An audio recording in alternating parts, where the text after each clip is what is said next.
works so good. Hey YouTube, what is going on? It is Big Philly with Poor Boys RC, and today I am thrilled to share with you guys something really special that I was able to pick up on eBay. It is virtually an RC time capsule. This is a 1993 Bolink Digger kit. It's not assembled yet, still brand new in box. I think the only thing that may be missing, there's on these kits, they had like a decal that said Bolink in black, and it's not in this. So whether that was part of the kit or not, I don't know. If you do know, please let me know in the comments below so I know where to start looking for it. But at any rate, keep searching on eBay. Found a cool little find here in this Bolink Digger kit. So this is virtually untouched. It has been opened. It has that cool little sticker there. What does it say? This kit is factory sealed. Check contents if shrink film has been removed. So that's kind of cool. It's got like the factory seal. It has been opened, but still has the factory artwork on top. Really cool, like branding on the box. You know, the Digger is just for fun. Bringing the fun back to RC. So cool. And yeah, Digger kit or assembled. I guess it came in two versions, in a kit or an assembled version. So this is the kit version. Wanted to share it with you guys, get this thing opened up so you guys can check it out. This is a bona fide RC time capsule, circa 1993. It's 2020 right now. It's a 27-year-old box, 27-year-old time capsule. Let's get it opened up, see what's inside. I'm stoked. Let's get this guy opened up. And the first thing, so here's exactly how it would have come back in 93. With the body on top. Body is obviously pre-painted and uncut. It looks like it came in one of three colors back in those days. My good friend Phil, he had the bright yellow one. And all colors were neon as per 1990 rules. And here we got the neon orange. So, you know, really nice color. It's got the big V8 with a big blower on it. Big 3-inch belt on there. Super cool looking. Still got some dust on here. I did take a look. I mean, I did have this open already. I did take a look at this. The paint job is not the greatest, but hey, good enough for the Bolink Digger. Backed it with white, so it's got a nice pop to it. Super cool. We've got 5 parts bags, so I'll try and get to them in order here to try and make the most sense of all this. Here, take a look in here. That's it. That's all that's inside of this thing, and there's not much to this kit. So, bag 1D, which is chassis parts, and here we have like the front, like a front stabilizer. I think the front spindles will attach to this, and just a bunch of hardware in there. Bag 2D is the rear axle, and take a look in here. We just have like just a really massively beefy solid rear axle, spur gear. That's it, motor on spur. It's got aluminum hubs right there. Pretty cool.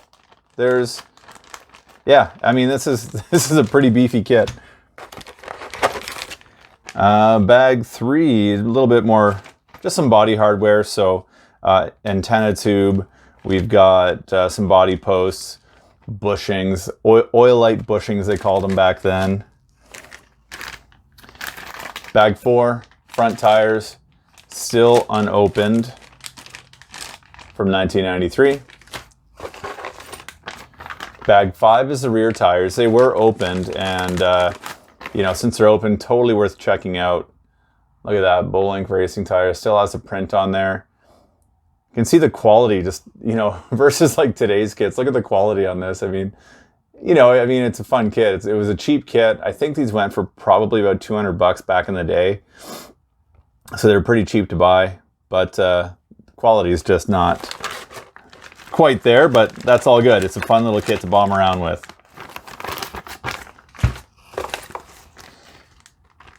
Here we just have some miscellaneous tools. Allen wrenches. A little bit of foam. Don't know what that's for. Cool decals. On the West Coast, we call them decals. If you're on the East Coast, call them decals. You know, look at these things, man. We got Dino Tuned. We got Go Goofy. What else is here? Defy Gravity. Raw Wedge or Rad Wedge. Like, you know, just all sorts of really, really cool, very 90s. Like, it's cool with a brick wall. So awesome. So rad. Then, of course, last but not least, chassis plates. So it's a twin vertical plate chassis setup. So, don't know what material these are. Some kind of graphite or something. I mean, they're strong. Like, they're very, very strong. And, you know, it's extremely basic. So, very neat. This is one of my favorite things that was in the box. It's a customer questionnaire. And you can see up here in the corner, it is stamped. Somebody hand stamped that. March 4th, 1993. Look at this manual. It's hilarious. This is like, you know, thanks for buying Bolink Digger, investing in RC fun. It's like, it's hilarious. They kind of like word for word tell you what you're supposed to do. Open it up and it's written like a narrative almost, you know? Crazy amount of written instructions on how to put this thing together, and the instructions sort of correspond with the images in the pages later on in the manual. It's really funny. It's hilarious. Like, wouldn't cut the mustard by today's standard at all. Super low res photos. It's hard to tell what the heck's going on. This guy's got great fingernails. I'll give him that. Look at those fingernails. Oh yeah. Kind of smells like my grandma's house. Gross. So yeah, super rad old school instruction booklet, and then of course the box here. I'm gonna get cracking on putting this thing together, and then get cracking on a running video, because you gotta see this thing go. It wheelies and does all sorts of cool stuff. So I think what I'll do is I'll put this thing together, and then I'll kind of go over it. I'll review the kit with you guys as well. How's that sound? We'll do that. We'll go over it so you guys kind of see what the kit looks like, and then I'll make a running video at a later date. All right? Catch you guys in a bit. The Digger is complete. Oh my God. It was a fun build, a little bit challenging. I'll go over some of the challenges that I had with you guys in a minute, but first, before we do that, let's check this rig out. It is so freaking cool. I've already put my decals on. It came with a really fun decal kit, very, very 90s. The abuse of the word rad in the 90s with Bolink was abundant. We've got the rad wedge, cool. We were cool before they were born. We were bad before they were born. Hilarious. It's funny stuff. It's so 90s. Check this out. This space available. Cool only, no exceptions. No exceptions. Right here. So real yet so bad. And we can see that. Too rad for mom and dad. So here it is in its finished state. And we'll pop the body off. Interesting kind of setup. We've got kind of these nylon lock nuts for the sides. And then just traditional body clips for the front.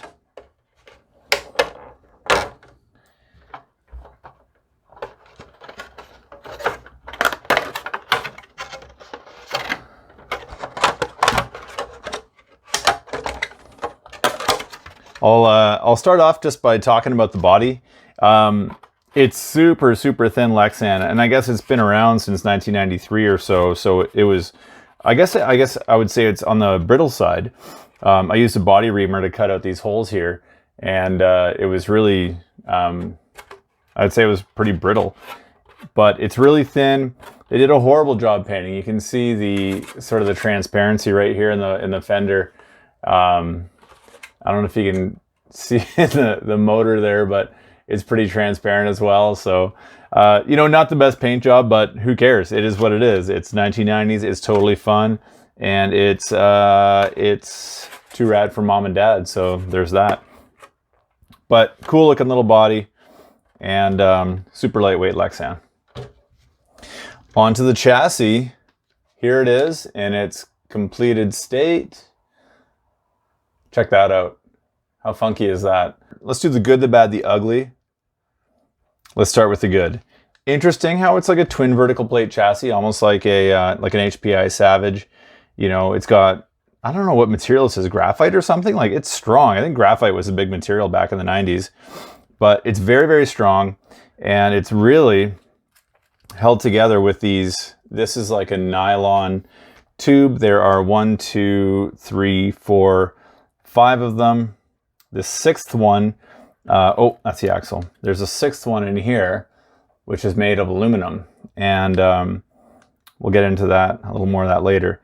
So graphite chassis, nylon connecting tubes. The connecting tube in the back, you put these two little wheels over, and this is a functional, legit wheelie bar. So the sucker will wheelie just like that. So that'll be cool to see. Also on the good list here, I'm going to say this setup is pretty cool. The motor is mounted right in the back of the vehicle. Just 2 little bolts, hold it right to the chassis, little pinion gear, right to the spur gear, right to the axle, solid axle, no differential. I think that's cool. Look how wide these tires are for the scale of this thing. It's a 1/12 scale. That's a very, very wide tire. It's going to provide a ton of grip, and this thing's going to launch like it's nobody's business. Look at the size of that rear axle. It is humongous. It's beefy. It's so beefy. So I didn't know what to expect out of it, so I just put like a stock Tamiya Mabuchi 540 in there, 27 turn. So we'll start with that and see how it goes. If we want to amp it up, we can amp it up. From there, let's get into the bad. Some of the bad things, I mean, again, it's 90s, it was cheap. You know, if I were to get this thing going, these wheels, like when I crank up the speed, these tires are not, they're not very well balanced, and they're not very even. So there's a lot of vibration in the rear end. Another part of the bad, I would say, is the steering servo setup. This steering servo, it's just 2-way taped on with the provided tape. Now, I'll tell you, that tape is super, super sticky. Cause you know, if I try and pull the servo off, like, it's frickin' sticky. And there's a nice big plate here for it to mount onto. So it's on there, but it's just doesn't feel right, you know? I should have some posts on there holding the servo down with some nice big screws, but we don't. 1990s, what are you gonna do? That's how it was. As far as the ugly goes, I don't think there's much that's ugly other than one little component here, and it's these steering arms. These steering arms are freaking hilarious. Look at this, guys. So, if you can tell, there's the one arm that, geez, look at my fingers. There's one arm that comes out of the steering servo, and it's just a long arm. Then you put another arm inside the front upright, and there's an arm there. Then you just, you know, bolt it together with this collar on both sides. So, you know, I guess it provides a lot of adjustability, but it's really, really sloppy. It's not, it's very, oh, and the best part was, if you can tell, see how the servo or these arms are bent right here coming off my servo? They were straight out of the kit, but in the instructions, it actually tells you if your servo doesn't clear this gap that they put in here for you, you're gonna have to bend these arms. So I'm just reefing on these arms, bending them. And you know what? It works, 100% it works, but not the prettiest. The grub screws for this, they weren't in the kit. I was missing the grub screws, so I looked everywhere 5 times. They were not in the kit. So I just took my trusty tap and die set, and I tapped out the hole here and tapped it to an M3. And I've got lots of M3 grub screws, so tapped it to an M3 and got that guy going. That's the good, the bad, the ugly of this kit. The rest of it, what did I do to it? I just put a cheap eBay servo in here. These Tower Pro servos. I think I get like 4 of them for 25 bucks Canadian with free shipping. They're actually not bad servos. I've seen guys give them a bad rap online, but hey, Metal Gear, like $6.50 each. And you know what? They're not that bad. So that's what I got in here. I've got my, just a cheap FlySky receiver in here. and the Tamiya TBLE02S, I believe it is, ESC, which, as you guys know that watch my channel, I'm a huge Tamiya collector, and the Tamiya kits always come with this ESC. I'm just not a huge fan of this ESC, and in fact, with a lot of my Tamiya kits, I like running a hot motor or sometimes brushless setups. Although this ESC will support brushless, it's just not my favorite ESC. So for a budget build like this, I just threw it in here because it works. So that's it, guys. I really hope you guys enjoyed this trip down memory lane. I'm so fortunate to have been able to get my hands on this kit. 1993, think about that, 27 years ago. Somebody purchased this and it sat on a shelf for all those years, and it finally made its way here into my house, into my little RC studio. And now I get to share with my fans here on YouTube. I really hope you guys enjoyed it, because this is really kind of a special moment, having this little RC time capsule, to be able to open this up, unbox it with you guys, put it together. Man, it's just so cool. So many memories, so much fun. And it's just a fun, silly little kit that I can't wait to get out there and drive. So stay tuned. For sure, a running video is going to be coming of this guy. And if you guys have any questions, please don't hesitate to ask. Throw them down in the comment section down below. And thank you guys so much for watching. And get out there, go RCing, and don't forget to be excellent to each other. Speaking of being excellent to each other, some of you guys may get where I got that phrase from. If you don't, go back to 1985, I think it was, Bill and Ted's Excellent Adventure. They've got a new movie coming out. In no way am I sponsored to be saying any of this, but I'm just stoked to have this movie come out. August 28th, Bill and Ted Face of Music. It's the third part of the Bill and Ted's Excellent Adventure series, and I'm super stoked to see it. If you guys have watched the first one, there's a phrase in the film, be excellent to each other. That stuck with me since I was a kid. I remember seeing that movie in the theater when I was like 8 or 9 or 8, I think. And it just stuck with me for my entire life. And I thought it'd be a cool sort of sign off for my RC videos. And so if you watch my videos, you'll know I always end it with be excellent to each other. So be excellent to each other, especially now during a global pandemic. And go check out Bill and Ted Face of Music on August 28th. Bye, guys.